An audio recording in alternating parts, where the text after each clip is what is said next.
నిన్న మా గార్డెన్లో పెరిగిన బెండకాయ ముక్కలకి బెండకాయలు అయితే కట్ చేసామన్నమాట.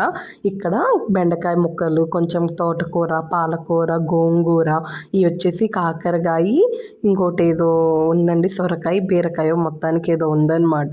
ఇలా మా బావల ఆఫీస్లో గార్డెన్ ఉంటే మొత్తం పెట్టామన్నమాట చెట్లు. మొన్న అత్తయ్య వాళ్ళ ఇంటికి వెళ్ళినప్పుడు ఆగస్ట్ ఆ టైంలో తీసుకొచ్చానన్నమాట గింజలు.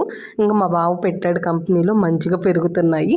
ఇంకా అందుకని ఈరోజు అయితే బెండకాయలు తీసుకొచ్చారు. మొన్న ఒక రోజు తోటకూర తీసుకొచ్చారని చెప్పాను కదా, ఈరోజు బెండకాయలు తెచ్చారనమాట. కొంచెమే ఉన్నాయి క్వాంటిటీ. ఇంకా లేతగా ఉన్నాయి కదా, బెండకాయ పులుసు అయితే బాగుండిద్దని పులుసు అయితే పెట్టేస్తున్నాను అనమాట. బెండకాయ పులుసు అయితే పెట్టేస్తున్నాను. టేస్ట్ అయితే చాలా బాగుంటుంది, లేతవి కదా.